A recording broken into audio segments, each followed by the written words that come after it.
I'm Mike Anthony with Goodson Gallery, and today I'm here with James Sherwood, a published children's author that has newly written a book called Planet Storyland. It's a book that inspires young minds to read, write, and have freedom of thought. The book features Quentin, a young child that discovers a book about Earthlings in his local library. And it's a really exciting book because Quentin talks about Earth with his family and learns a lot about us and the differences that they have on their planet. Yes, that's true.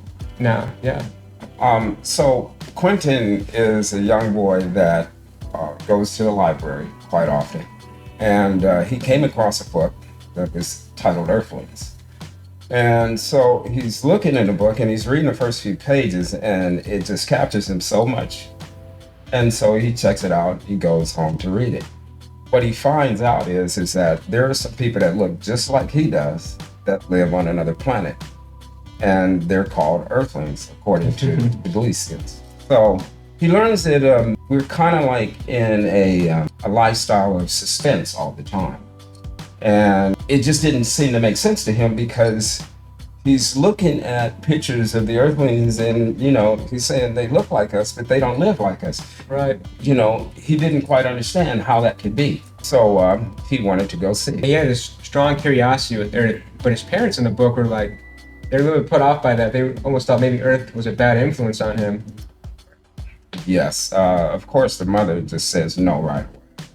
Father is a little bit more diplomatic and decides to have a discussion with him about it, to make sure that he understood what he was reading. And that's where the story really begins to open up about the differences that the people that live on Glees see between the people that live on Earth, and they talk about it.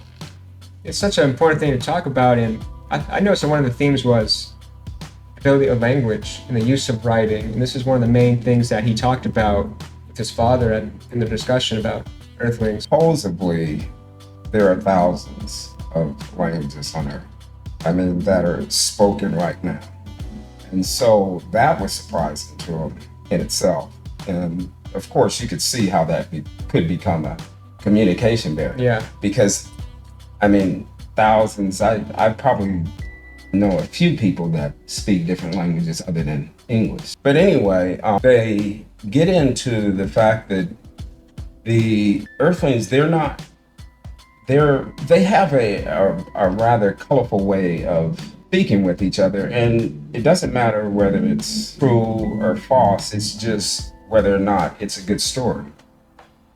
And the most interesting thing about the Earthlings is that they tell billions of stories every day.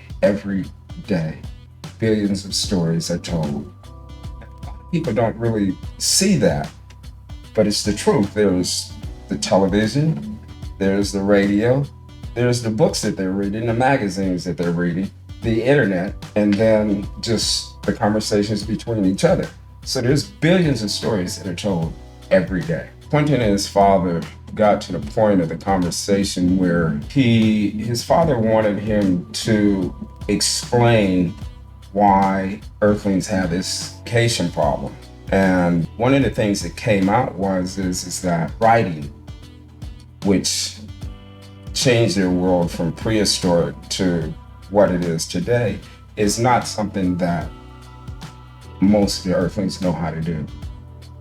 And so he wanted his son to try and explain to him how that could change, as well as some of the types of writing that exist, and examples of what the types of writing that exist have created.